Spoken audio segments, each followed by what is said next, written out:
New York, Candace. Okay. Good morning, everyone.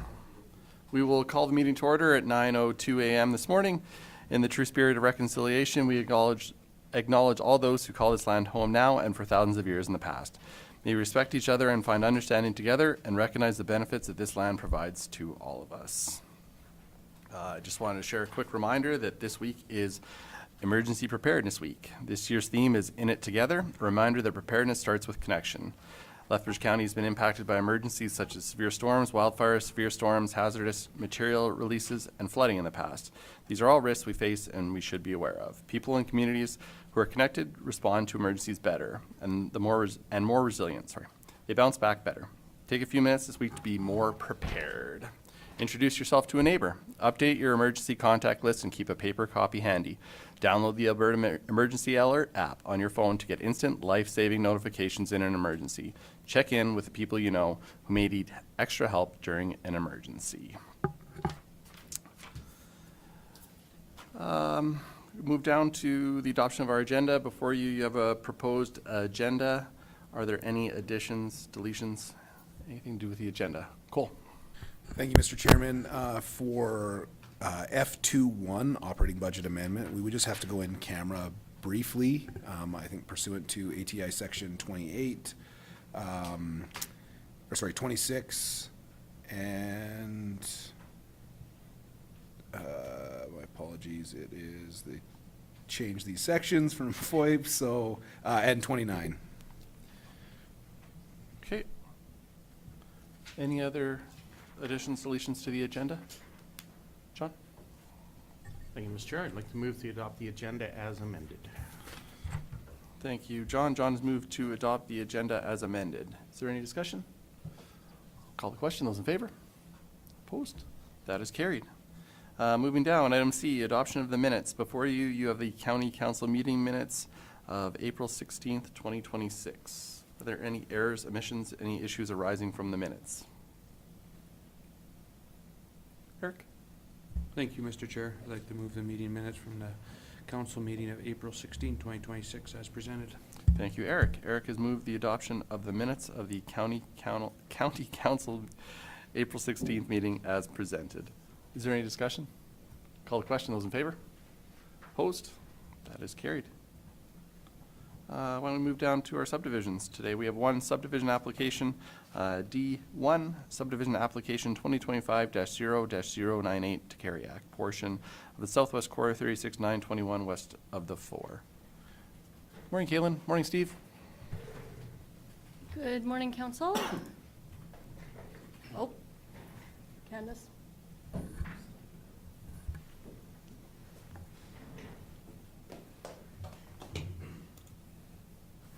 Did it not work? Oh, I just clicked it and it went to log in. Okay. Why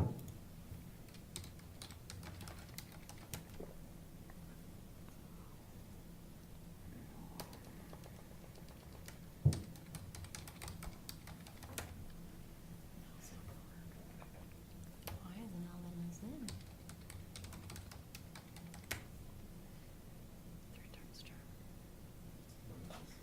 I don't know what's going on. Sorry, Caitlin. Oh, all good. If we can scroll on the other page, that's fine too. What the heck is going on here?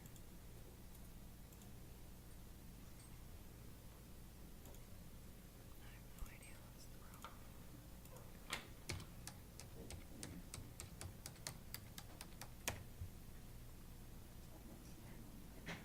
You want to try logging you in? Yep.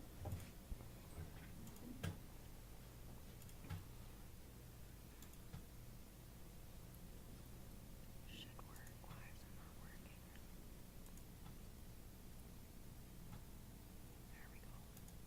Very cool.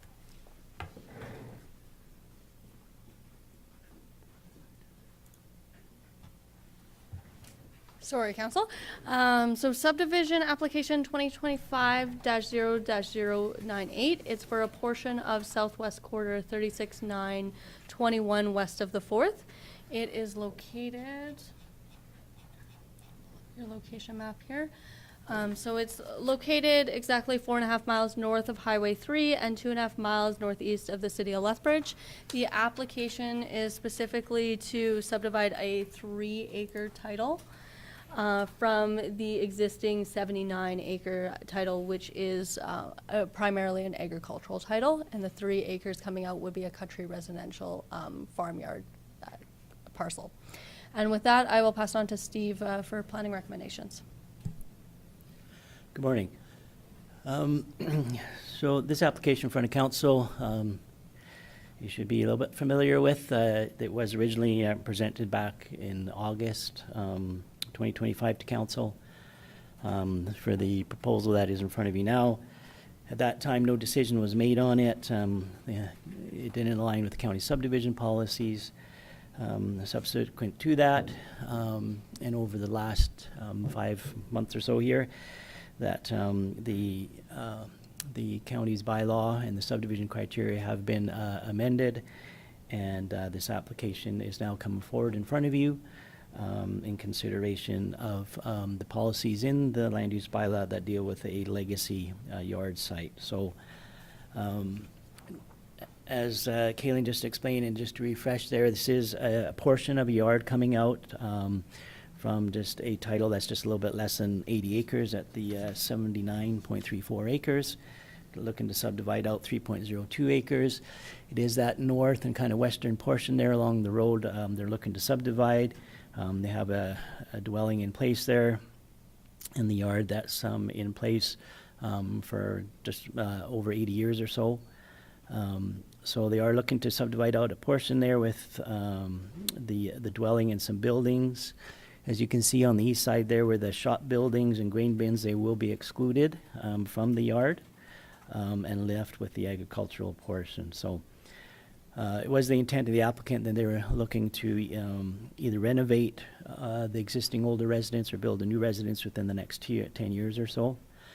So one of the things, if you recall from last time, that will have to be addressed, and it's a condition, draft condition on this resolution in front of you there, condition number 5, is that the way the yard is and they want to subdivide it out, the septic system would be on the remnant agricultural piece, and it wouldn't be on the piece with the dwelling that's being subdivided out, which is contrary to the sewage regulations. So that would have to be rectified, which we can do through a condition of approval. In that, and depending if they're want to build a new house or renovate the old one, either relocating the septic system so it's entirely on the new parcel subdivided, or if they are building a new house in the future and putting in a new system, they could perhaps use a pump out in the interim if it's, in the next year or 2 or 3 years that they're looking to before they start building the new house and putting in a new septic system.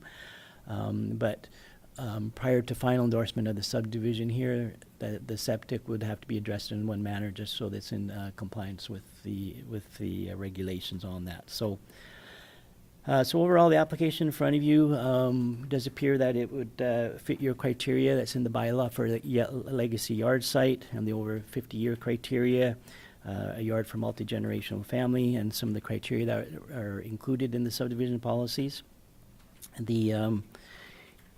In the circulation of the application, there was no objections or concerns received on it. Just due to the way they're subdividing a portion of the yard out, both ATCO and Fortis requested easements because their utility lines will be crossing through the yard there and on the new title that's being created. So other than those two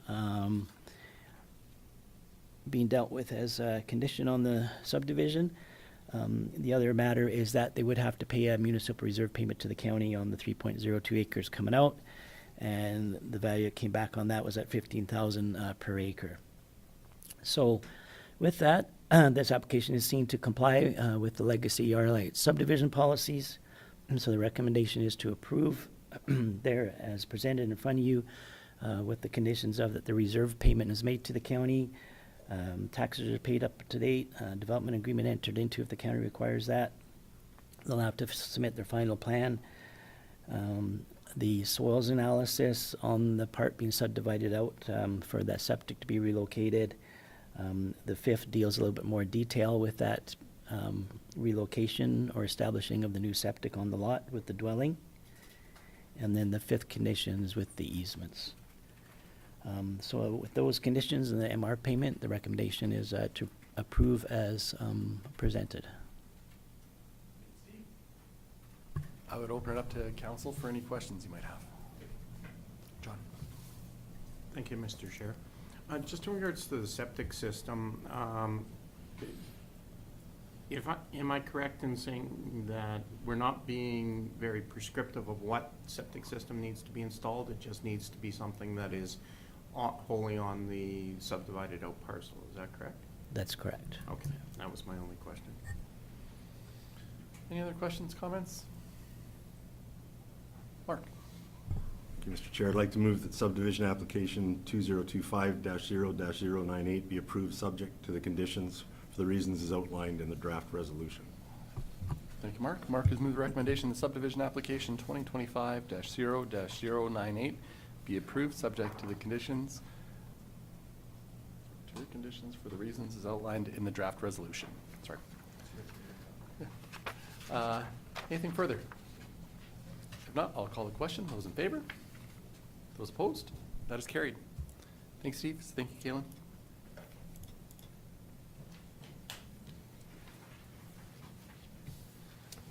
Why don't we move down to our department reports, F1, Development and Infrastructure, F1.1, Bylaw 26003, Amendment to the Land Use Bylaw to redesignate a portion northwest 4920 west of the 4.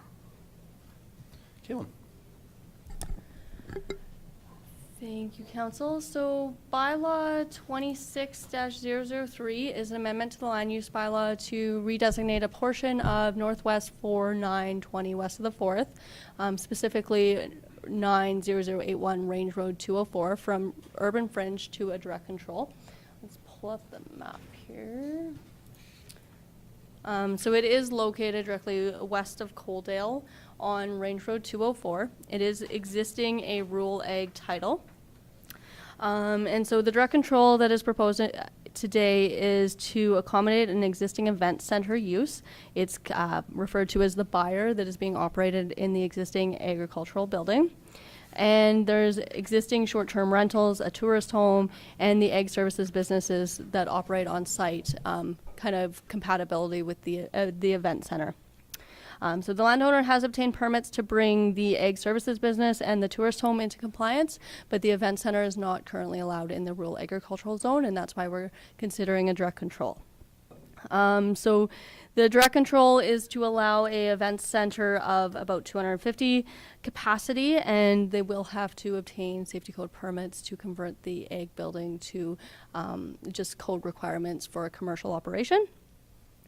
In terms of circulating this application, it was circulated to the Town of Coaldale and Alberta Transportation. Town of Coaldale had no concerns about the proposal. Alberta Transportation did request a traffic impact assessment memorandum, which has been submitted and is currently under review. This being first reading, there's no concerns about proceeding with first reading while that TIA is still in process.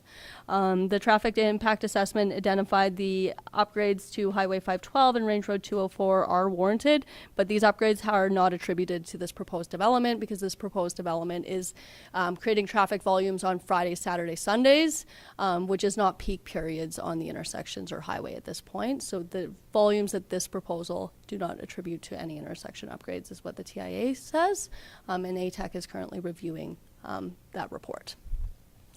So that being said, the recommendation before you today is to consider first reading of Bylaw 26-003.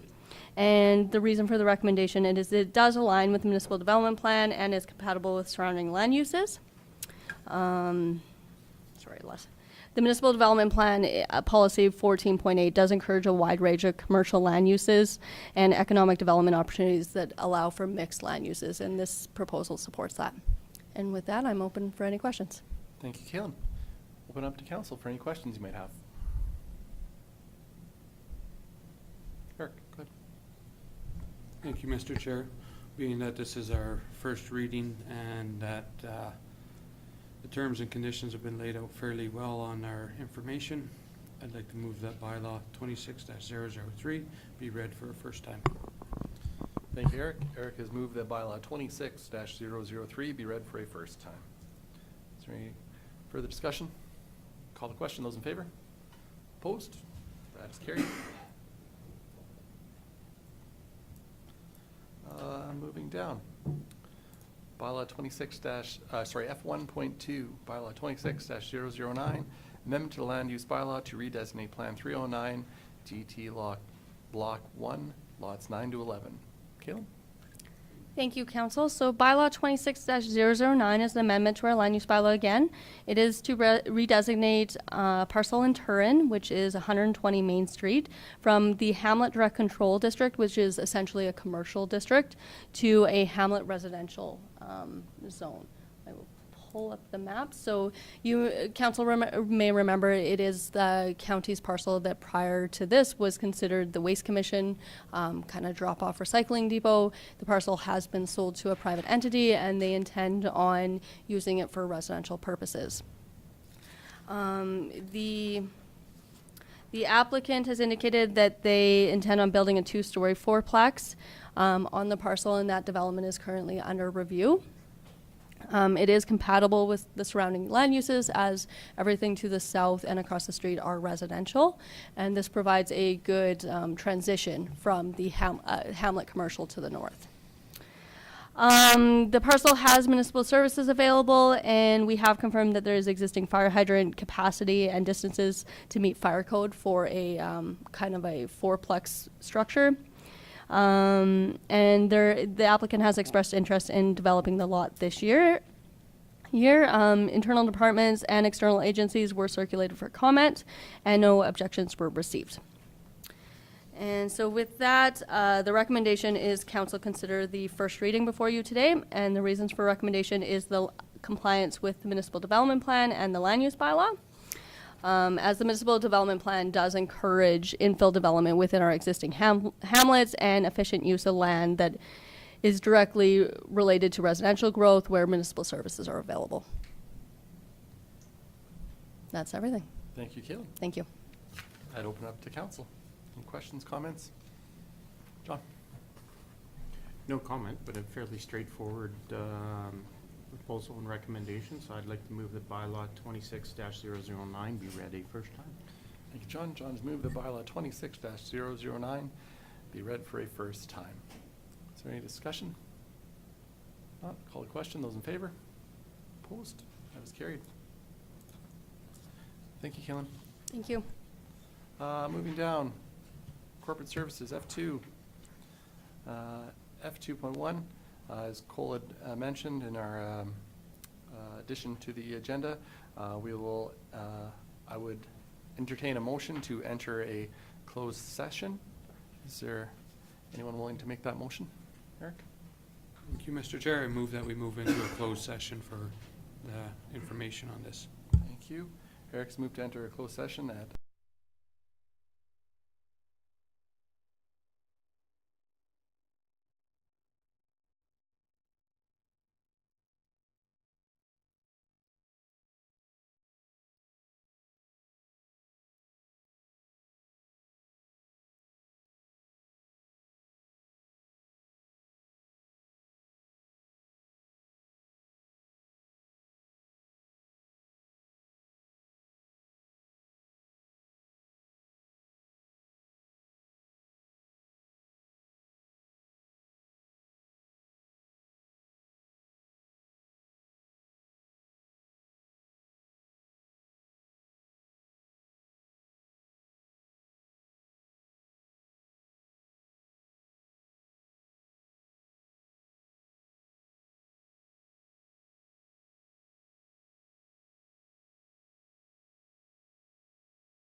We'll move in our agendas. F21, the 2026 operating budget amendment. Haley, floor is yours. During the annual budget process, the county reviews kind of operational costs, capital projects, provincial and federal grants, requisitions, and considers assessment growth. And that information specifically to other levels of government and assessment information is often difficult to finalize until the following calendar year, as additional details related to economic factors and requisitions from the province emerge after that initial budget deliberation that happens in December. And so we often review that information after the budget is approved to ensure that we have all of the necessary information. And so based on this proposed 2026 operating budget amendment, we are seeking council's authority to increase the operating budget by $1,080,000 to address operational pressures related to fuel pricing, inflationary uncertainty, and anticipated changes in contractual services in accordance with previous discussion and direction from council. Thank you, Haley. I would open it up to council for any questions or discussion.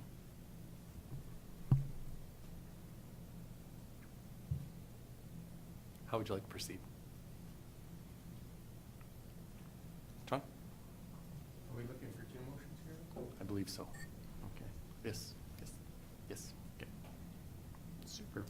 I would like to move the county council increase the 2026 operating budget by $1,080,000 to address operational pressures related to fuel pricing, inflationary uncertainty, and anticipated changes in contractual services in accordance with previous direction of council. Thank you, John. John has moved that county council increase the 2026 operating budget by $1,080,000 to address operational pressures related to fuel pricing, inflationary uncertainty, and anticipated changes in contractual services in accordance with previous direction of council. Is there any further discussion? Call the question. Those in favor? Opposed? That's carried. And second motion. Eric.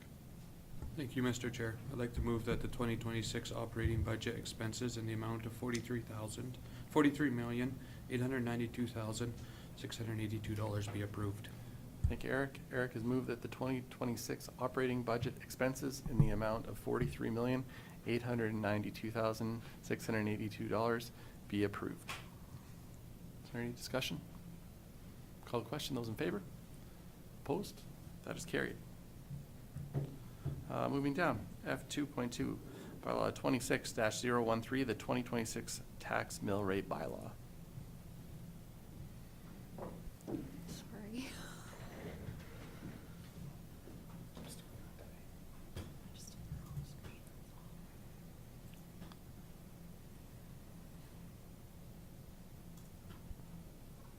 Thank you.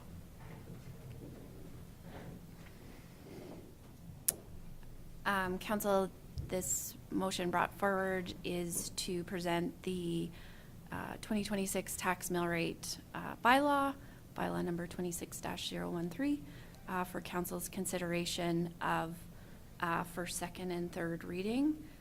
Based on the previous budget amendment, the mill rate includes the proposed mill rate includes that in this presentation, in this submission. And so this relates to the total property assessment, including an increase in residential assessment from 2025, consisting of a total of $396 million, 36 million of that related to growth. This includes the residential, non-residential, and farmland classes, as well as machinery and equipment. The tax rate for non-residential and machinery and equipment classes must be the same for the municipal portion. Included in the financial impact in this submission summarizes some of the changes related to this proposed bylaw, including 2026 collection amounts related to Lethbridge County, general municipal, including the haul route, the Regional Waste Commission, as well as the Police Levy, Green Acres Foundation, and the Education Requisition and designated industrial property requisitions. There's a summary of the changes in the mill rates proposed from 2025 to 2026 included in the submission, and happy to take any questions regarding the information included.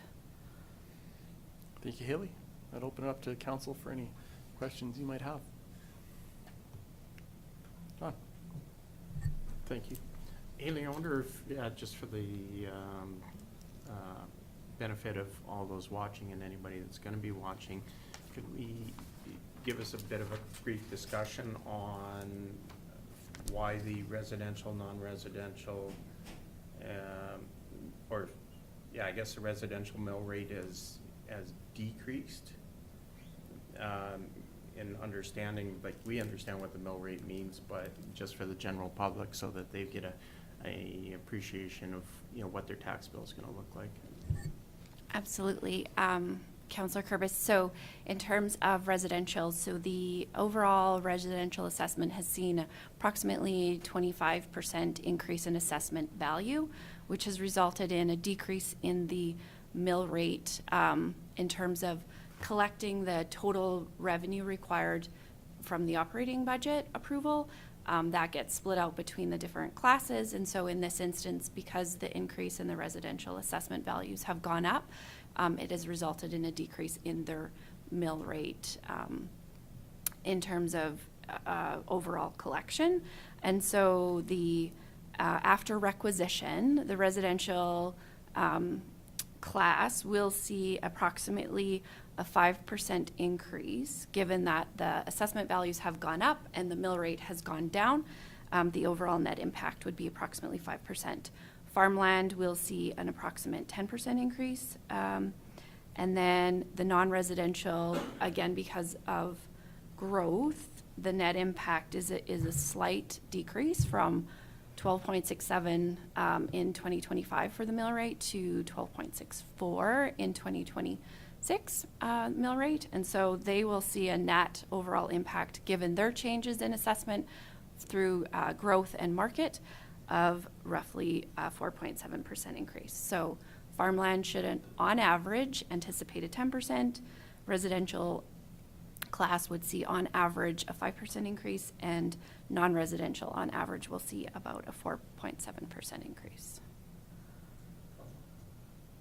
Thank you. I appreciate that. And, just for the general public that's watching this, if they've looked at their assessment and saw their assessment go up from $500,000 to, say, $600,000, that doesn't mean that that's going to be corresponding in their taxes. So what we've done is we've lowered the amount of taxes per thousand that they have to pay. But all of us should be looking at, on average, about a 5.9% increase then, right? About a 4 to 5% increase. Yeah, sorry, 4 to 5, thanks. Appreciate that. Go ahead, Lauren. Thank you, Mr. Chair. So machinery and equipment is not assessed by us, it's by the provincial government, is that correct? No, machinery and equipment does not have the provincial requisition of education on it, but it is assessed through the assessment process, through our third-party assessor Benchmark. I always thought it was regulated by the provincial government and assessed by them. The designated properties, the linear properties, are assessed by the province. But not machinery and Not equipment. machinery and equipment.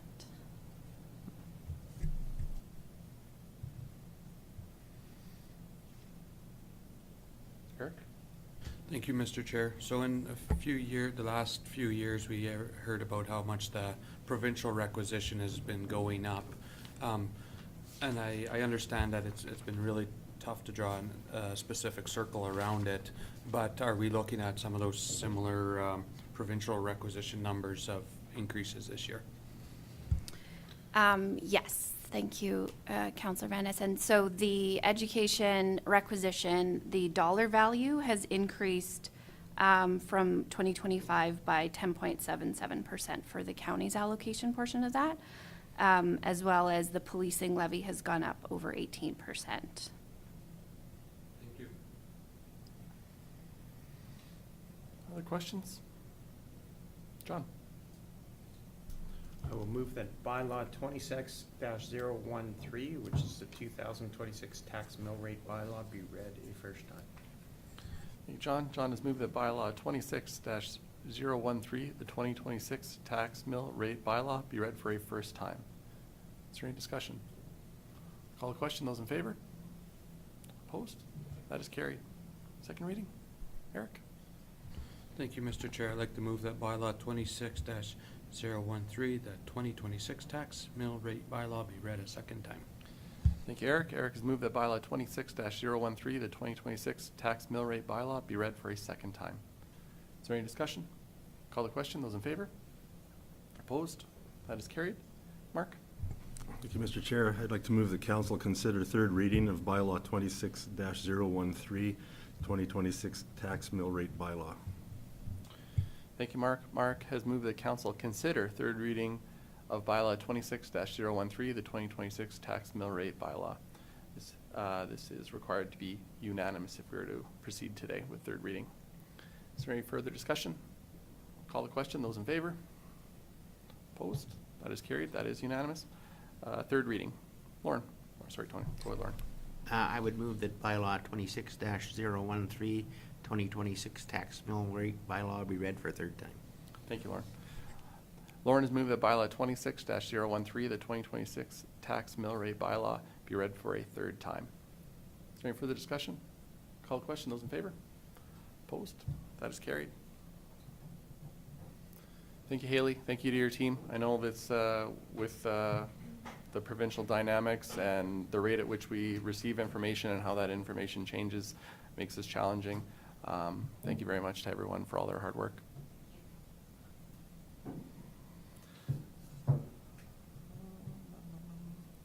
Got some time. Why don't we move down into our correspondence?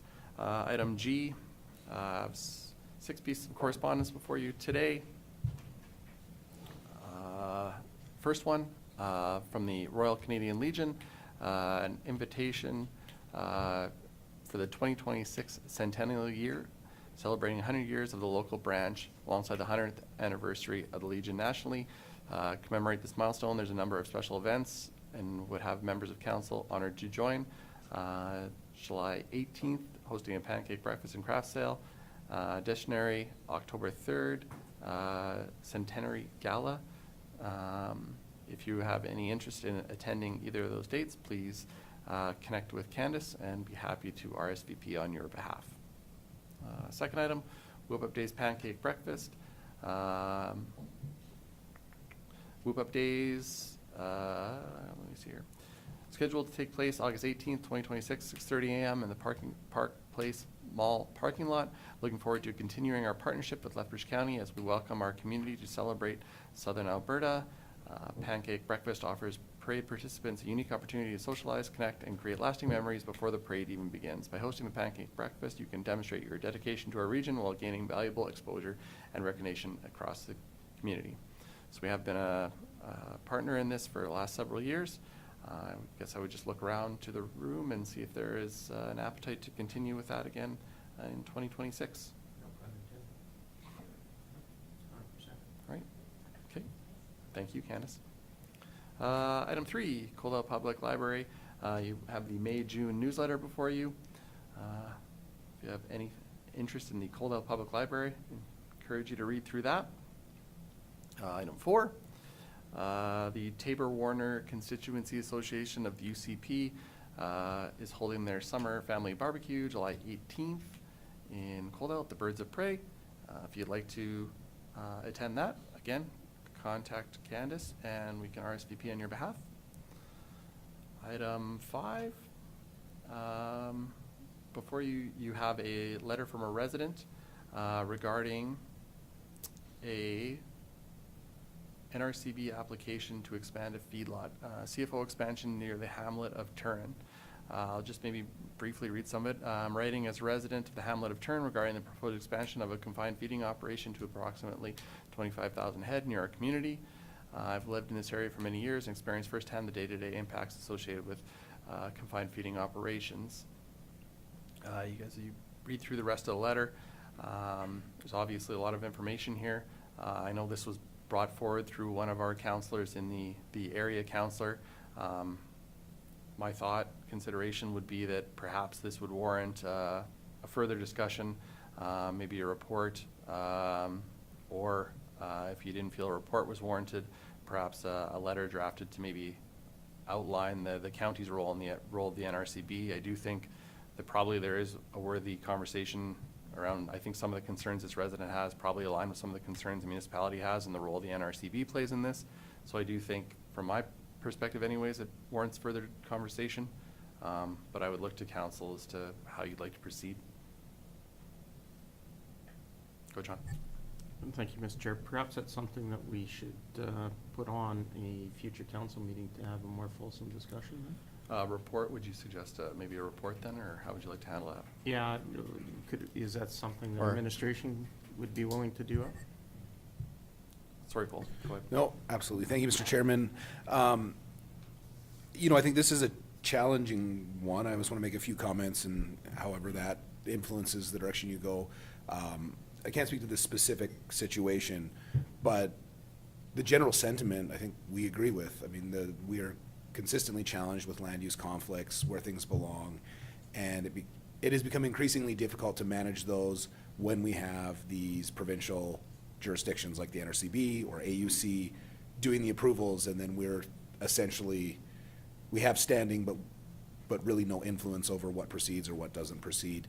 I think the conversation during council's strategic planning sessions, and I know that is still forthcoming over the next couple of months when we get that finalized document to be approved and reviewed, is going to lead to a lot of these conversations and a lot of this work. I think the challenge that we have is we have a number of statutory documents that we need to dig into. We have a number of changes. I think council has a number of decisions ahead of them over the next few years.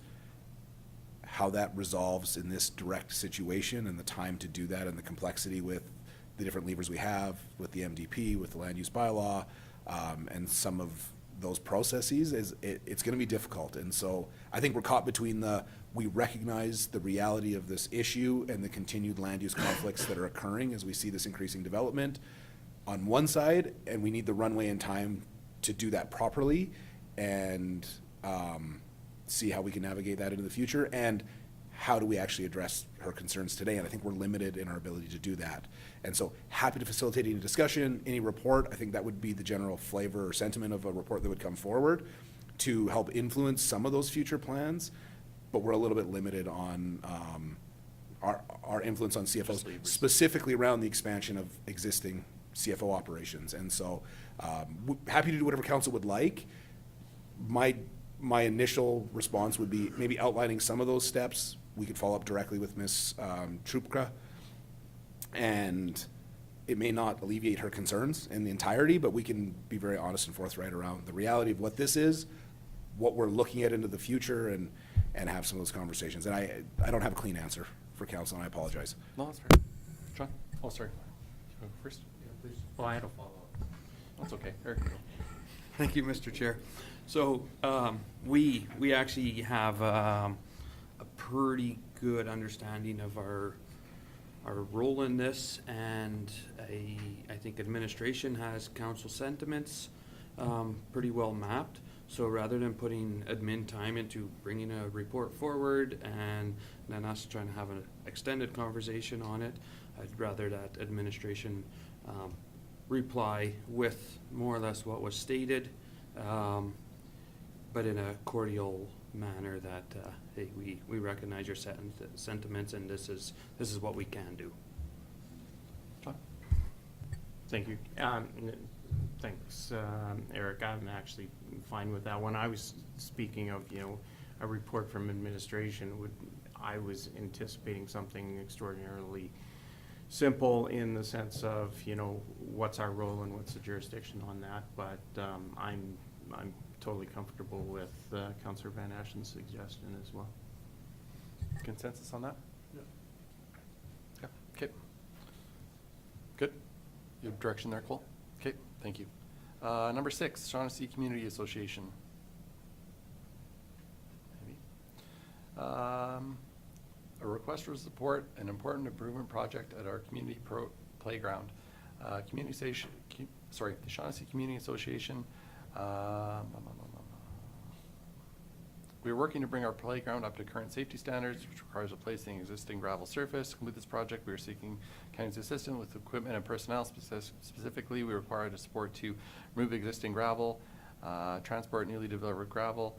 Volunteers are prepared to handle the final spreading and leveling of gravel once it is in place. The project is essential to ensure a safe and accessible play space for our children and families in our community. There's the dates for consideration. Maybe, Cole, maybe I'd put this to you again, please. Yeah, this is another one of those challenging ones. I mean, we obviously maintain and operate the park across the street. Some of these activities are why we provide the grant funding to the various community associations. We talked about it as administration, and while we would love to help and we have resources, this is our peak season to pick one community association over the other, to take our full teams out of operation, to move gravel. And it's never as simple of a job as is typically presented. I think, again, and I'm not looking to defer, but I do not think we're in a position to pull our teams from our current work plans to support the work this year. I do think there's a more robust discussion that needs to occur around how we support our community associations, engage them, leverage that community involvement in our hamlets. I don't know that we've done the best job of that historically. I'm not saying we've done a poor job, but I think that there's opportunity for us to improve there. I think that that needs to apply holistically to all of our various community associations versus the ad hoc, we can come in and support, or at least we know exactly what that is. And so, not that I'm looking for the out. When I first read it, it was like, hey, it would be great to help. Talking to operations and what they currently have scheduled, I think we're pulling our teams from some pretty important work right now to support this, and I would rather suggest that they get some quotes from contractors to help them out and offset that with the grant funding that we provide. Thoughts? Good. Thank you, Mr. Chair. The grant funding that we provide to all of our community associations is designed to help offset costs like this. And ultimately, it's equitable in the sense that we give the same amount to all of the organizations, and they have the ability to utilize that how they see fit. So I concur and agree with administration on the sense that our resources are better served in maintaining the infrastructure that we have and during peak season. And I appreciate that they're looking for support on this, and why I support this very much in principle. We do support it through our grant program. Thoughts? We have consensus on that? Okay, could we get a letter drafted in that regard too then, Cole? Okay, that brings us to the end of our correspondence. Why don't we take a short 5-minute recess, and we will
We'll call the meeting back to order at 10:04 a.m. this morning and move in our agendas to item E, public hearing.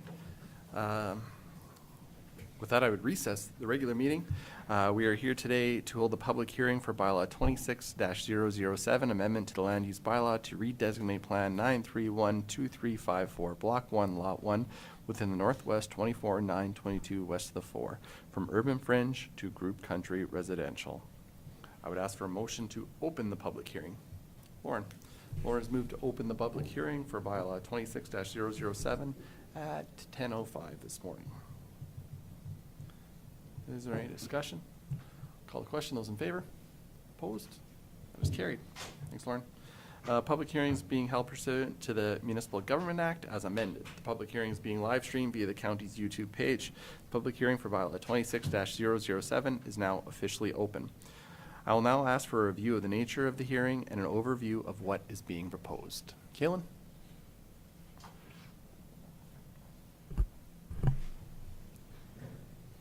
Thank you, Council. And so Bylaw 26-007 before you today at the public hearing is an amendment to our land use bylaw to redesignate Plan 931-2354, Block 1, Lot 1. Specifically, it is located northwest of the city, just across Old Man River is directly to the east, and Town of Colehurst is over to the west. So the proposal before you today is to redesignate this parcel from urban fringe to group country residential. The proposed redesignation will allow for the future subdivision of 3 contiguous group country residential lots, all accessing off of Township Road 94. So the parcels previously did contain an asphalt production facility, which was removed and reclaimed. There was a Phase 1 ESA that was submitted that was satisfactory to support the proposed residential use. There is a historical resource value of a 5A, which will be addressed at the subdivision phase, as they will require the province's approval regarding the historical resource level 5A. The 3 future parcels will haul water to the site and will be serviced by on-site septic systems.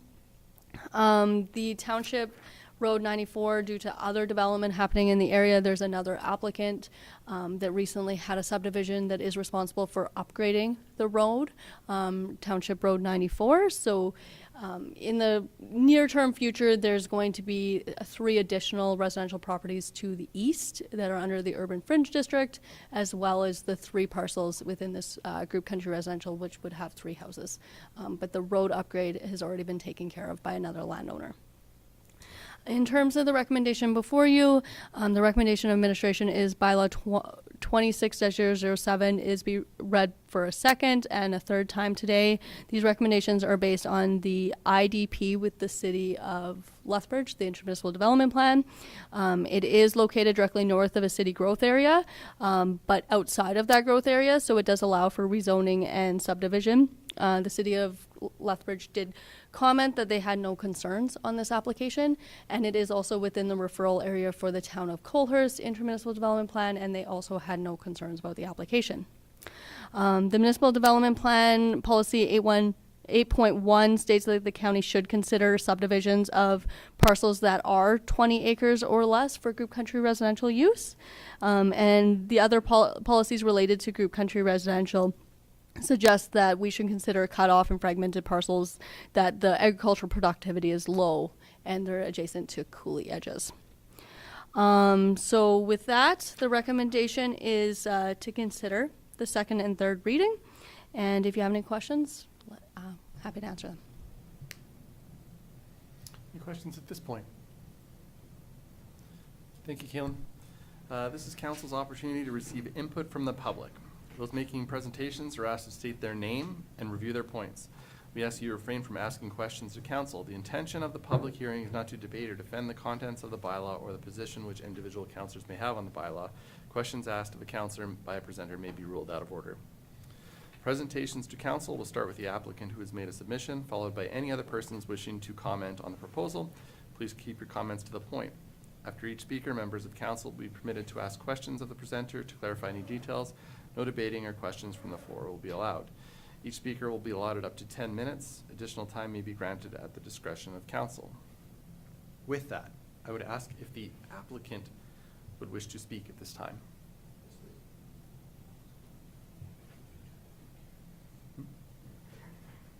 Please.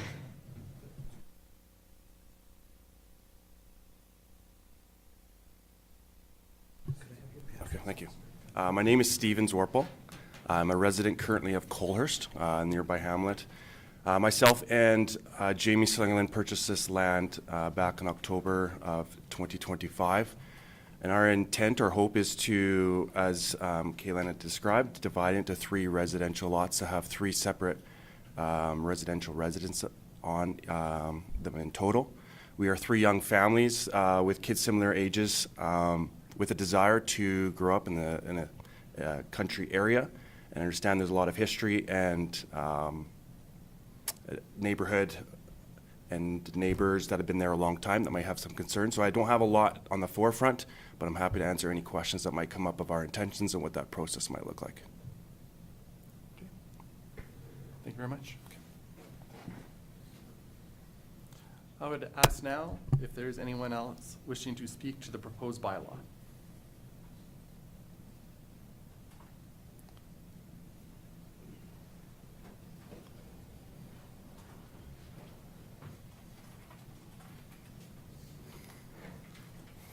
Council, thank you for hearing this. I'm Mark Davis. I'm the adjacent landowner to the south and of this property. I have a lot of questions. I understand change is inevitable within the county. I get that. The process of how it goes about, I have question, and there are a lot of neighboring other issues that might compound with this proposed thing. So concerns are contamination of that site was a previous asphalt plant. Previous road ban coming into, there's still a 50% road ban on 9-4 coming from 25 to that intersection.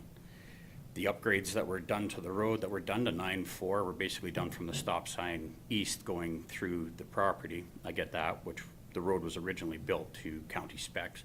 It basically had to be gravelled. One of the things I have issue with is drainage. There's a lot of excavation and stuff going on that property right now. Water drainage is obviously a big issue, which there's another water issue I'll talk to council another time about. But runoff water, I'm concerned about. The excavation and stuff that's already going on there, I'm concerned about. And the fact there's being a structure built there already when we don't even know what it's zoned for concerns me. The neighbors as well, we're kind of, they'll have their own says and spots and stuff in it, but that's just kind of where I stand here. Like I said before, change is inevitable. I would rather, my personal opinion is I'd rather have good neighbors than more industry, more traffic and stuff. More eyes. We have a very high crime neighborhood, being close, being paved to that intersection. There's theft. There was a drug stash in the trees north of us where they were stashing their drugs and using that as a drop site. So it's just all things that all kind of compile into itself. But that's my piece I have to say, and I just want things to be the proper process and to be done properly is my concerns. So thank you. Thank you. Is there anyone else wishing to speak?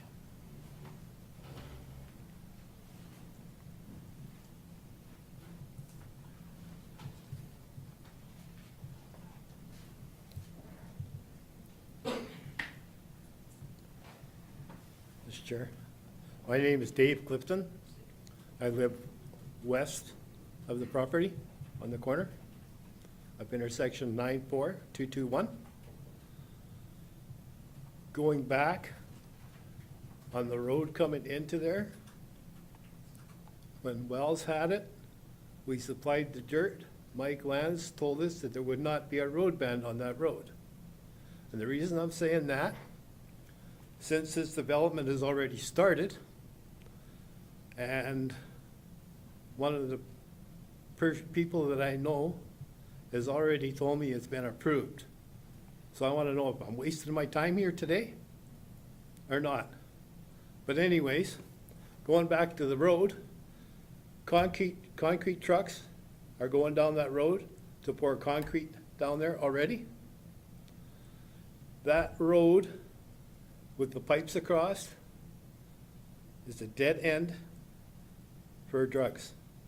I've called RCMP multiple times, and if it can go down further, we're gonna have a bigger problem.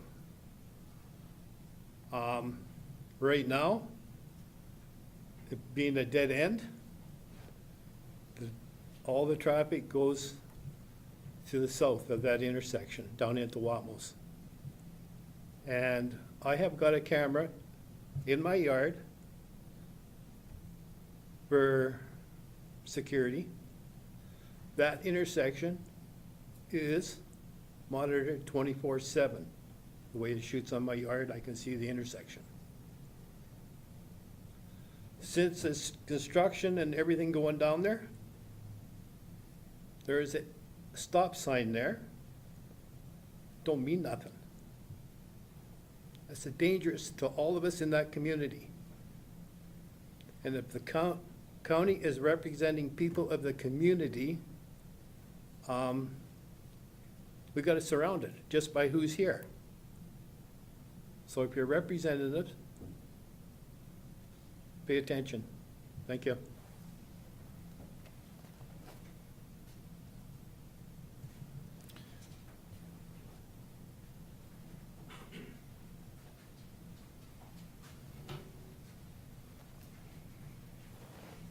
Morning, Council. My name is Tyler Watmo. I live directly south at the end of 22-1, and I currently rent and graze cattle directly north of where this proposed subdivision is. If we go back a little bit, this was to the east was realigned so that someone could build one house there, and they would have control of the river bottom and build one house. And I said at the time that they're going to just keep building houses once one is built. So they approved one house, and now apparently there's a bunch of work going on there. There's another structure being built there. No one in the county, like all the neighbors, no one was notified of this. So the process about how this is going about, I have concerns with. I have concerns with, there's a set of locked gates on a county road allowance. I've been told they're supposed to come down, but they're still up there. So I guess my question is, are those gates coming down? Because we've applied for access east of those locked gates. So yeah, my concern is the locked gates on a county road allowance. And my other concern would be with our cattle, the more people, the more houses, the more traffic we bring in. Who do I talk to when the dogs are out chasing our cattle around my pasture? So yeah, I'm concerned about the way this whole process has gone about. I see they're doing a bunch of dirt work there, building houses, and it seems like they're putting the cart before the horse here without, I don't know if all the permits are in place. Yeah, and the increased traffic on the road is already an issue. We've got a whole bunch of vehicles going to the Pets Unleashed. The road in front of Mr. Duncan's house is terrible. So these problems are just going to get worse the more traffic and people we bring into the neighborhood. So I was okay with the one residence. I'm not in favor of 4 or 5 or 6 or however many they're planning on building. Thank you. Thank you.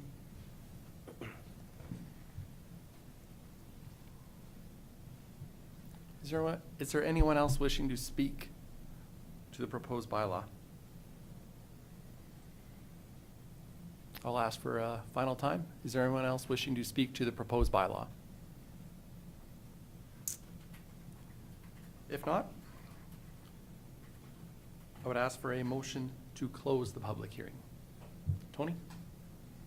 Tony's moved to close the public hearing at 10:18 a.m. this morning. Is there any further discussion? Call the question. Those in favor? Opposed? That is carried. Now resume our public meeting. Kalen?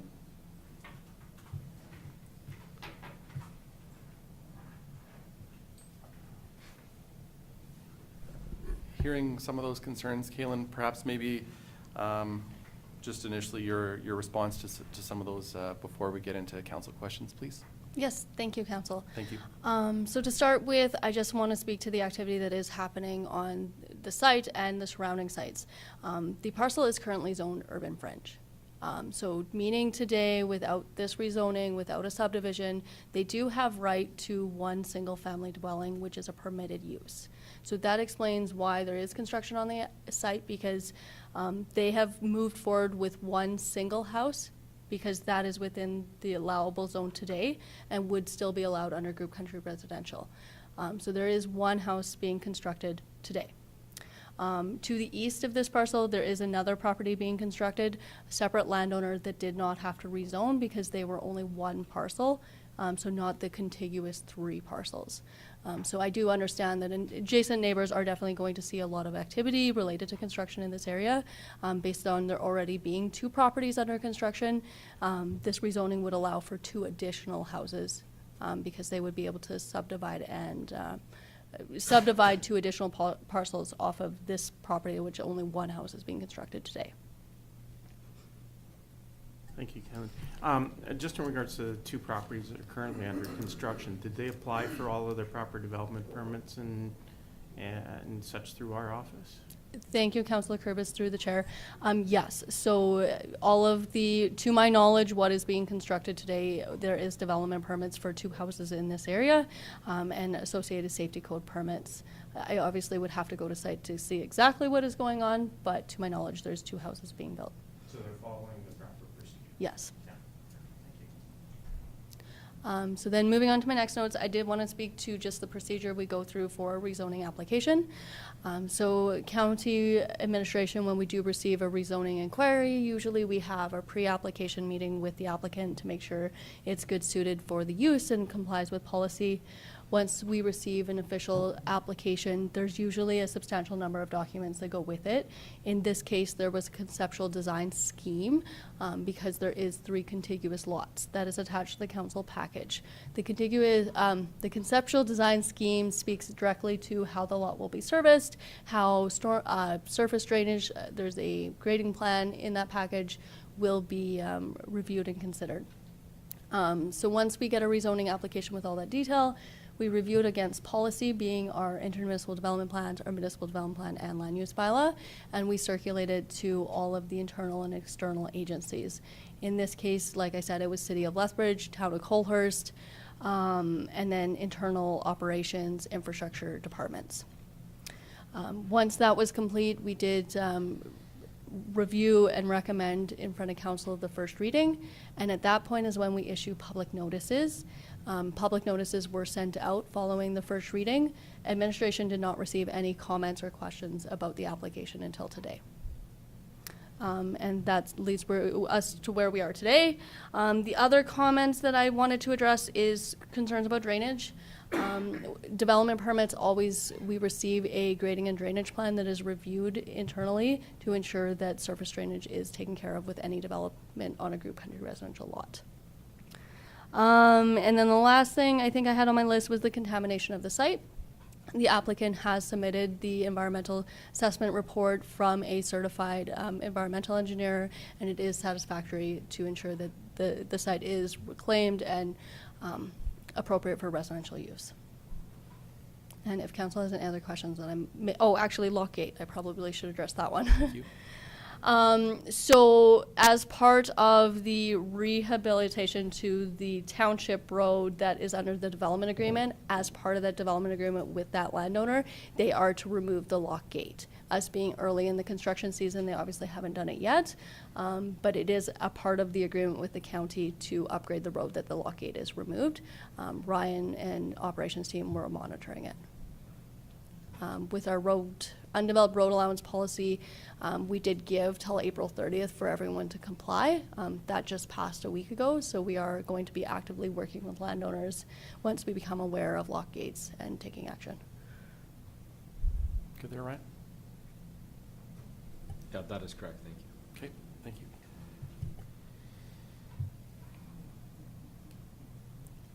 I covered my list, but if council has any other questions.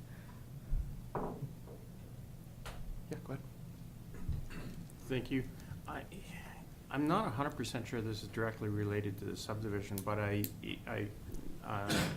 couple of the individuals that came up to spoke, Mark and Dave both spoke about the road ban on Township Road 94, and that is the area that is immediately to the west. Does that any of the upgrades, are that pertaining to that, or is there any plans in the near future to have that upgraded? Is that part and parcel with this subdivision?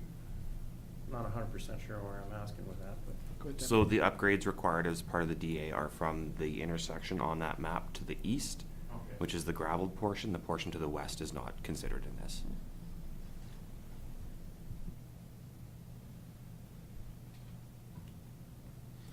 Go ahead, Eric. Thank you, Mr. Chair. This reminds me of one we did a few years ago on concerns of traffic and road degradation and that, and at that time I could support the rezoning based on with more traffic comes more upgrades to road or better maintenance, and they end up ticking higher on the counter of traffic coming through. So the long-term result is actually a better road versus a more deteriorated road. And also on the comments on crime and such in the area, also that one, I think, in my personal opinion, it starts to more residents that are aware of it in the area can keep more pressure on it from occurring in the area. So with that, if we are ready, I'd actually like to move the second reading of Bylaw 26-007 be read a second time. Thank you, Eric. Eric has moved the recommendation that bylaw 26-007 be read for a second time. Is there any further discussion? Seeing none, I will call the question. Those in favor? Those opposed? That is carried. And third reading. Tony?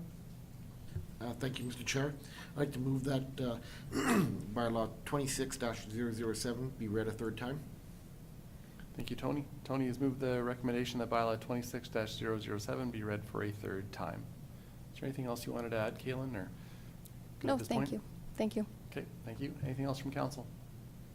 If not, Tony has moved that bylaw 26-007 be read for a third time. Is there any discussion? Call the question. Those in favor? Opposed? That is carried. Thank you, Kaylin. Thank you, everyone.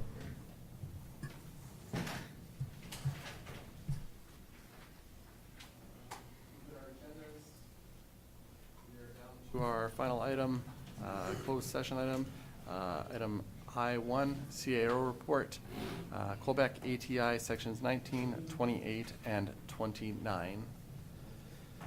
Would entertain a motion to enter a closed session. Lauren? Lauren has moved to enter a closed session at 10:28 this morning. Is there any further discussion?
Is there anything further with our public meeting today?